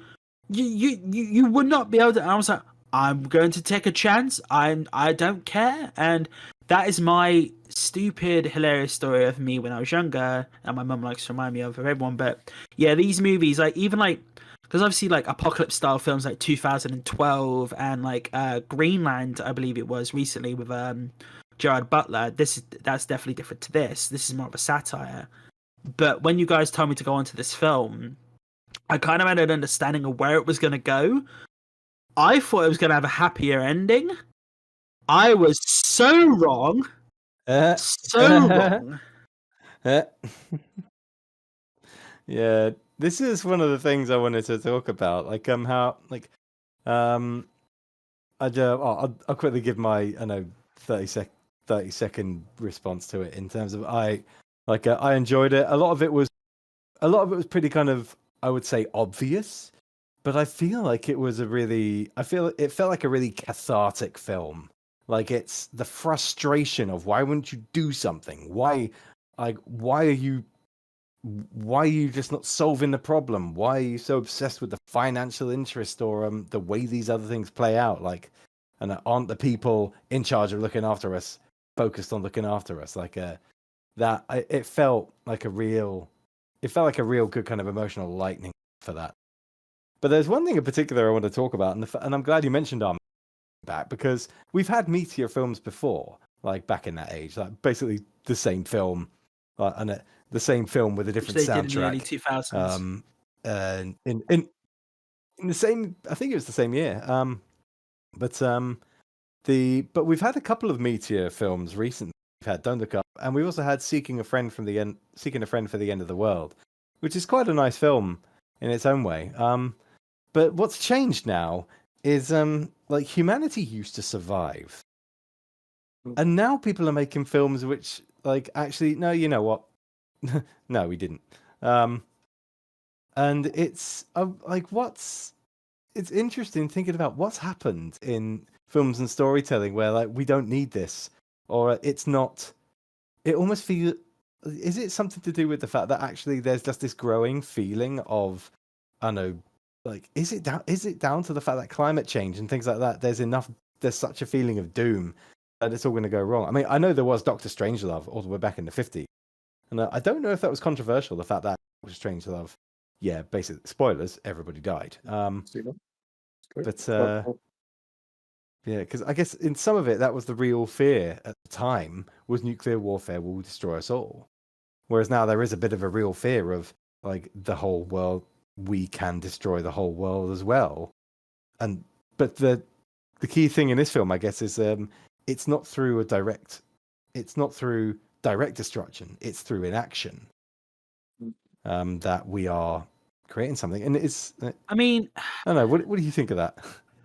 It does. Existential It's interesting crisis. how the film goes, because it does feel like it is the US versus the world as well, because, you know, every other country in the world is like, we want to do something, and they're trying to do something. And like, there's that part in the film where Russia and China are trying to, like, they actually do try to do something. I don't know if this is actually, like, probably for, did the US sabotage their thing in the film? To me, because obviously the US is trying to obviously, you know, part of the film is basically they find out this comet has so much resources it could, as the American government state, end world hunger, help the poor. It's not really, it's just made them a lot of money, like $100 trillion essentially. And it just makes me think, like, when Russia and China are actually trying to take care of it themselves, I don't know if maybe it's another Cold War like thing of, like, because they could have mentioned it happened in Europe, this like nuclear thing going off. But I think, like, the US actually sabotaged Russia and China, and because in the movie it doesn't specify if Russia and China are trying to do the same thing as America, mining the resources, or they just want to destroy it. Oh no, it does. I think I'm pretty sure it does. So I think, if I remember correctly, Russia and China, initially they're okay, but like, yes, we also want to get minerals from the rock. We also want money, but they're cut out of that deal. And once they're cut out of the deal, they want to go back to the original plan of diverting the meteor. It's not. I don't think it's specified whether it was sabotage or just I don't think or it not. was. No, No, I I'm think pretty sure it wasn't. it doesn't have to But be, I right? could. But if you want to theory craft, then it wouldn't surprise me if it was. It would make sense in the context of a film of a powerful nation. Harbour, Yeah. yeah, It does. powerful nation sabotaging and kicking himself in the nuts in the process. It does make enough sense. I think yeah, one of the things that for me was almost the most chilling is the kind of it's like the tech giant, like the head of Yeah, Bash in so the film. Bash I can't says remember the name of the Peter. character. Yeah, Peter Warrant. Isherwell. Yeah, played by Mark Rylance, as James said. Yeah. That's Ishawell, yeah. Yeah, Ishawell. Is that meant to be like well wisher or something? I don't know. But yeah, like what kind of gets me is near the end is is how his at the front he seems like I don't know drifted away and like head in the clouds, but and then by the end of the film it's just this is a kind of sociopathy, and it's absolutely terrifying because what you I can in the film you think like these are humans, right? If they're normal people, you think they're like have a realization and think we screwed it up and it's gone wrong, but that moment never comes for that character. He is never that's the kind of that's the psychopathy of never kind of reflecting and feeling the remorse of it. I'm just like I'm just getting on with what works for me. Okay, that didn't work, I'm going to get on with what works for me. Like it's that lack of empathy that killed everybody. And that's really chilling. And It's so it is honestly possible. when I was watching the film, Yeah. and it does feel like Meryl Streep is the female version of Donald Trump. Yeah, but in a way, what's a bit worrying with that is like you don't she doesn't have to be as mad as Donald Trump. Like she's she's no think like she's no Barack Obama, but actually Barack Obama's actually a bit of an exception to the rule in terms of a lot of recent presidents. Like there was so little showtime and in the way he works, so there was less of that showtime stuff that she definitely had a bit of, but not an excess. What I think is still probably quite likely in any presidential administration, and almost certainly in the UK stuff, is the when is a strategically good time to talk about the end of the world, that robbing that think right, how do we get what we need? I know decision right overriding their decision of a conservatorship over the people, and actually being able to say it is up to us, it's our duty to tell everyone now so they can make decisions about their lives rather than now. How do we make this work? It's that conversation topic when they first bring up the comet, and then they're in the Oval Office and they discuss so it's not 100%. It's 99.97. So it's not. Let's not say 100%. And then even though they have multiple scientific bodies telling them this is happening, it's only when they have their own scientists say, which is a reflection in itself. Now, we have all these scientific bodies in the world now saying, COVID is this whole, it is dangerous. We need to be more, more aware, do more, and then it takes them an extended period of time before they actually do something because they want to get their own facts right, and it is a reflection on that. And I think there's an interesting point that the whole, there's a line in the movie which I thought was hilarious. It's later on in the film because obviously Mark Rylance's character, he's he's the tech billionaire who's trying to mine, who's created the technology to mine this comet, but they, spoiler for the end of the film, they leave the Earth. they fuck off. They fly away to 22,000 years later. It doesn't end well for them, which I thought was hilarious. But there's a line in the film about just this character going, "Oh yeah, they have a ship and they're going to escape from the planet." It's a one-line thing in the entire film, and I blew it off originally, oh yeah, maybe that will happen, maybe it won't. And it was only at the end of the film when, like, you know, Mark Rylance is like, oh yeah, I'm just gonna go away for a minute, and I was like, oh, is that line gonna come back? No. And then it literally ends with them in the credits flying away, and everyone, as you know, we discussed, everyone else dies. Well, not everyone, which I thought was hilarious for the end of the film, but it's just really interesting how, like, you know, characters in the film start off as these timid people or want to get the message out there, but then they become corrupt by, you know, the popularity of it, and then they get sucked into the whole, like, you know, trying to what's the word, specifically Leonardo DiCaprio's character, Dr. Randall Mindy. You know, he starts off as this like very timid character who is trying to get the information out there, but he gets sucked into the propaganda. Essentially, he gets sucked into like, we can help the world and everything. Yeah, he gets pulled in, and like, and kind of gets caught up in the show as well. Like, it's quite an interesting one. Although I got to be honest, like, one thing in his character arc, like, I feel like he got away with the infidelity far too, like that. Yeah, I was like, like, and then she says, and then I did this. It's like, oh, come on, this isn't transactional in relationships, is it? Is it? I don't know. I'm like, but that one felt like I do like the line at the end from his wife going, "Oh, by the way, I did fuck your roommate in college," just to get that one jab back at him before the end of the world. But yeah, I definitely think that was rushed a bit, but maybe it just could literally be the end of the world situation. Like, it was just, that could have literally just been it. And I'm surprised that the sons didn't find out. Like, I'm surprised that wasn't like, or they may have found out. That wasn't said. I think they knew. Like, they obviously would have known. Like, I think it was their case. Like, what was going on in that scene was forgiveness, and it's like, and it doesn't matter what else has happened. We want to be here, because you can think about their character. Like, this is why I should probably let it go. This is like the whole reason that his character is there is because he chose to be there rather than live, like, rather than actually escape. Is like, that isn't what's important. I know where I need to be. Like, and that's like, it's a nice, it was a nice thing in a way. Like, that line actually is apparently was thought up, like, on the scene. That last line of DiCaprio's character, like, we really did have everything, if you think about it. Apparently, DiCaprio actually thought that up, like, on the day, and yeah, he's very good. Yeah. Oh.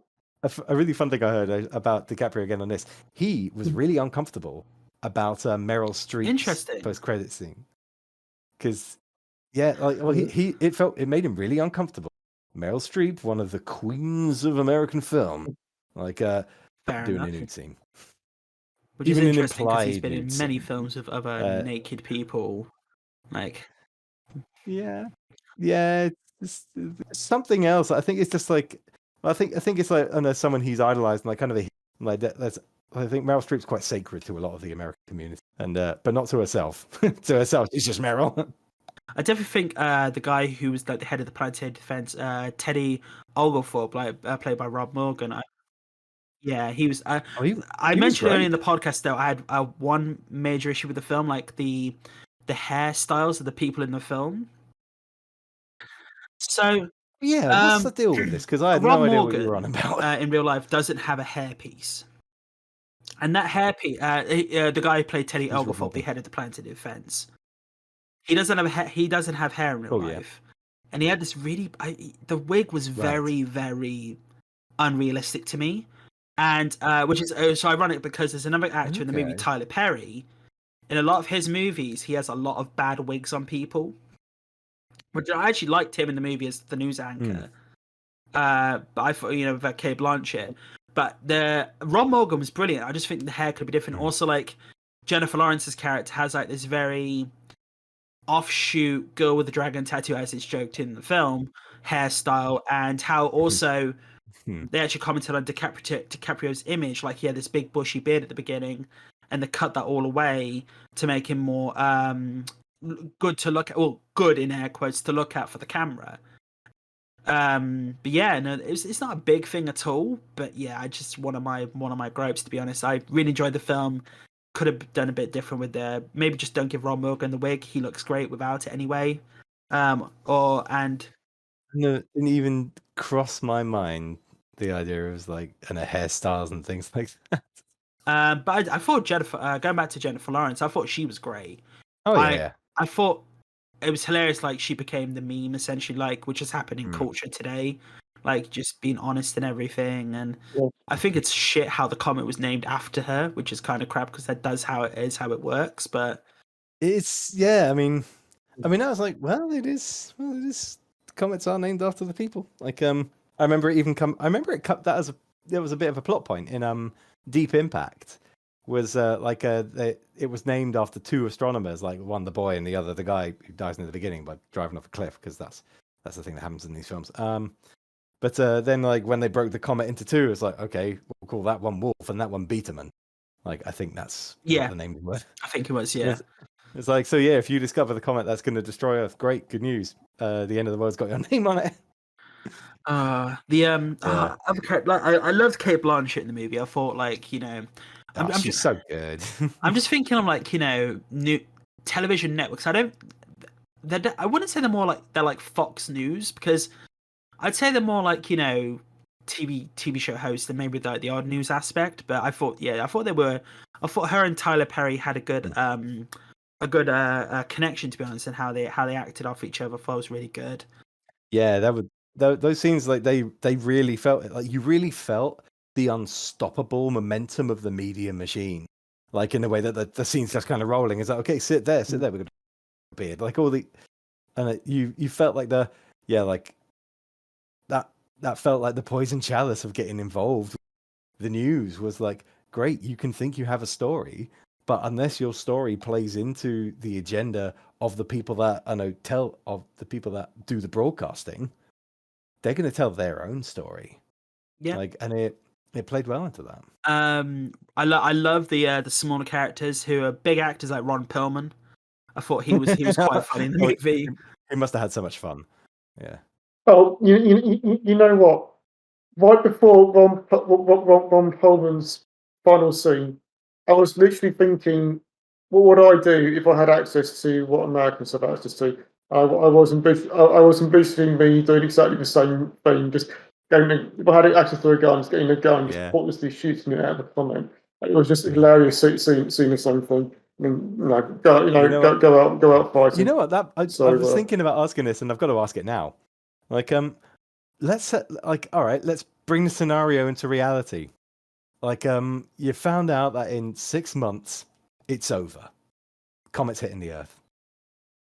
What do you do?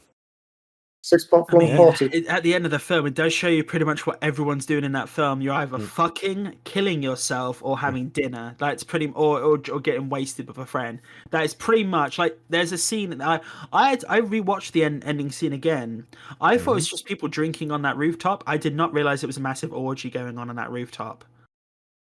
Like, I did not realize that. You obviously there was that one split second of the two people fucking, and there was the people on the beach like just watching the comet come in. But that's the thing. Like, I don't know what I do, to be honest. It depends on how instant like the death was. Like, if you can be on the beach that close, it's it's instant. Like, but if you're like way far along, would you want to go out? Would you want to just be there and just instantly, or would you rather? If you were much further away, would you want to, really sadly put it, just leave? Like, on your own terms? Like, calmly just go. No pain or anything. It's like or would you want to go out fucking? Like, it's a big fuck you to the world, essentially. Like, it's how that goes. But part of me is very tempted by the beach idea, actually. Just like I want to see this. I want to see this firsthand. There will never have been anything ever like it ever to have been seen before. Yeah. Why not? Another question is, though, do you reckon the real world right now would actually try and do something, or do you reckon it would go the way of the film? Do you reckon America would, or some big country would try to take advantage of this situation, or do you think, in some hopeful way, everyone would come together to try and at least deflect it? I don't think people would come together. because we don't. Like it just doesn't happen, and like that, like the way I see it, like no one wants it to be their problem. At least most people don't, because actually, this is something I do think is accurate. Is that it'd be the space billionaires that would be the ones that try to do something, because some of them think it's pretty cool. Like this is like Elon Musk is an example of someone who likes the idea of trying to solve. He wants to save the world. That's a big public mission statement. And if someone like this is happening, then actually, like I think he would dive in on the charge. Like there could be no bigger boyhood dream for someone like Elon Musk than saving the world from a meteorite. And so it'd be like Elon Musk and like would probably team up with James Cameron, and a bunch of other like and a big money dreamers. Bezos would be the opposite, I think. Bezos would be the Mark Rylance of this film, I think. Like Bezos would have the ship that leaves. Yeah. That would be Bezos. No, Elon Musk, you know, with all the things about him, I think, you know, he's just an extremely wealthy man. I think he would. Yeah, you are right. He would try, but it is the aspect of him doing it for the ultimate dream, essentially. Yeah, that's why he would do it, and I think there would be other people that supported him for the right reasons. But yeah, I mean, Bill Gates. I mean, he is a man who's giving most of his wealth away to charity, so you know he would be a man who would want to do that, and you would hope. Like, I think it would be a case of, the East and Western split. Like, I think Europe and America, if certain billionaires were leading the charge, would try and deflect it, but then the Eastern cultures, Russia, China, Japan, would have their own. They would possibly do it themselves, but they'd try and do it their own way, essentially. I'd hope they'd all come together, but I think there would be a thing of doing it themselves. I think so. Yeah, it feels like there is still some of that, like and there might be some funding share, there might be some technology share. I would hope they would.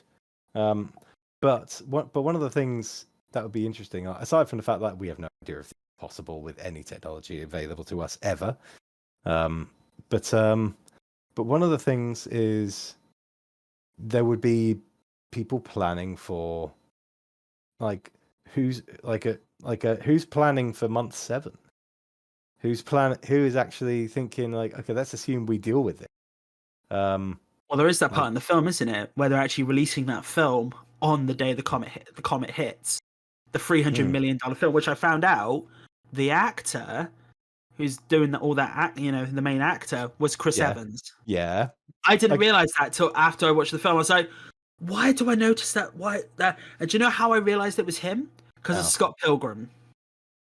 Because he's in Scott Pilgrim and he's playing he's playing Lucas Lee. He's playing the same kind of role, and I was like, oh my god, that is actor playing the actor. Yeah, it's just ridiculous. And you know, I think it's just I'm just wondering how it would go. I think we would, and obviously, you know, fun little story. When Armageddon came out, I did email NASA. Did you? When I was little, I emailed NASA because I was terrified of what happened, and they actually emailed me back saying they wouldn't send a man up like Bruce Willis to get rid of they actually did tell me that. Now, of course, this was almost 20 years ago. We could have someone go up now, but like NASA did say it over 20 years. I wish it was on a Yahoo email address. I definitely don't have that anymore. I wish I still had that. That's nice. That's nice that they took the time to respond to you and say, "Nah, mate, we don't do it like that." Yeah, it was just like, nah. It was just like, it was so lovely. Hi, yeah, we responded, but also, I don't know what the fuck we do. Yeah. Yeah, I do like to say that story. I don't tell that story often because it doesn't really come up, you know, the end of the world situation. But no, but I definitely, you know, I think the world would try and do something. Like, I honestly think they would. It's just how it would go about it. Oh, well, even in the film, they try something, then that's the question, scrapped it though, to profit. you know. Yeah, I mean, the thing about the film, which does highlight me, which would be my main concern, is political incompetence. How would that screw things up? And I mean, my hope is that, you know, they would, for something as bad as that, they would sort themselves out and get something done. But I also think a bad aspect of the film is highlighting the fact that, you know, God knows, Because one thing I've learned on this planet is the world is just people in charge are It depends. incompetent I and think corrupt.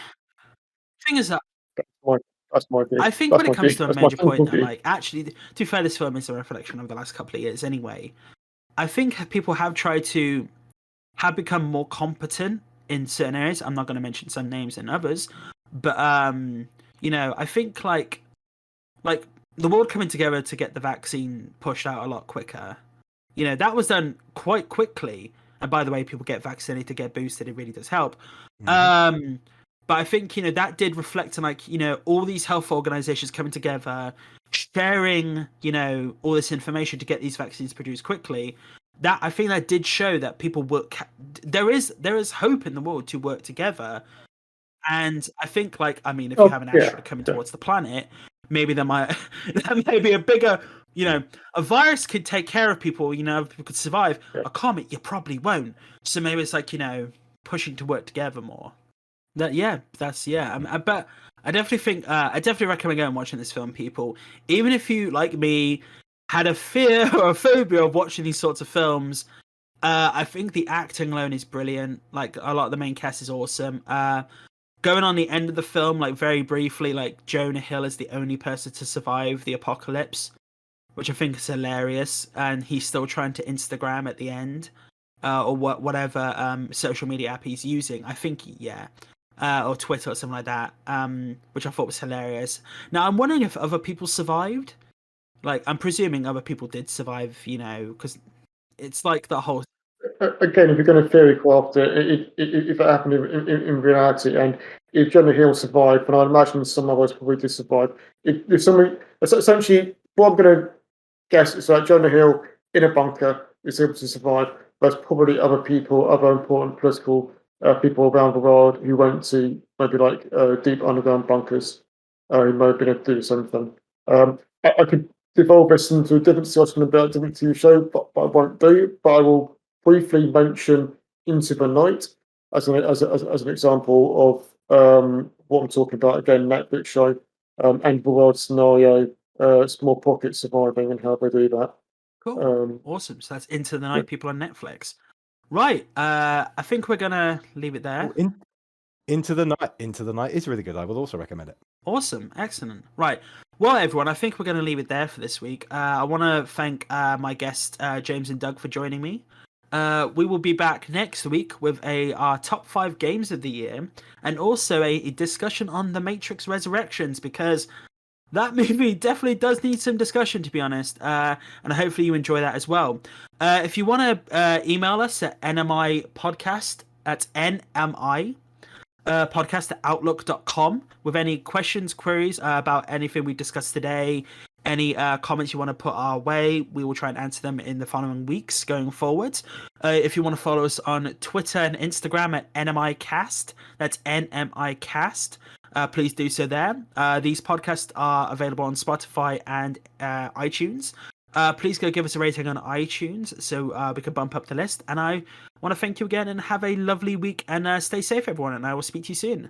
Thank you, everyone, and thank you, guys. I'll speak to you later. Bye, everyone.